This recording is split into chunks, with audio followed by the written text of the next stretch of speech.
Hello, everyone, and welcome to Podcast 9 3/4, a Potter podcast. I'm your host, the Half-Blood Princess.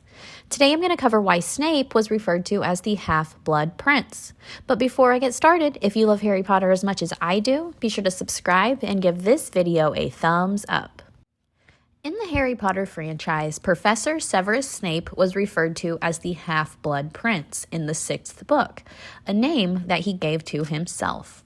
Of course, the books go into more depth into his backstory, but the films understandably trimmed a lot out and skimmed through his history.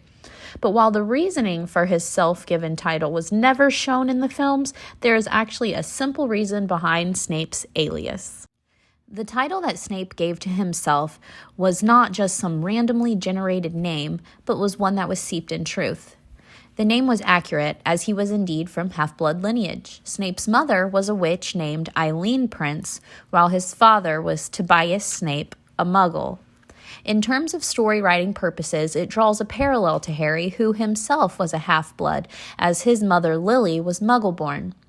Snape's name is also ironic, as he later becomes a well-ranking Death Eater, Voldemort's group of pure-blood wizards who discriminated against other types of wizards. However, one might still wonder why, despite not being from royalty, Snape gave himself the Prince name. Well, the maiden name of Snape's mother was Prince, so it was part tribute and part distancing himself from his father. As a child, Snape was neglected by his father and was much closer to his mother.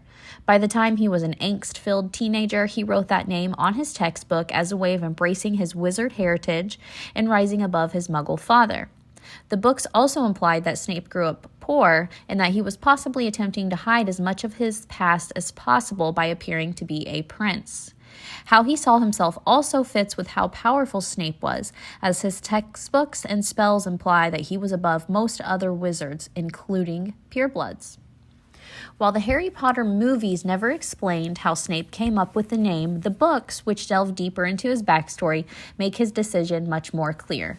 The simple explanation is that Snape was a teenager full of angst who gave himself an alias based on his own hidden lineage while portraying himself as someone much more powerful than he actually was. Let me know in the comment section what you think of Snape's nickname, and be sure to like and subscribe. Okay, love you. Bye.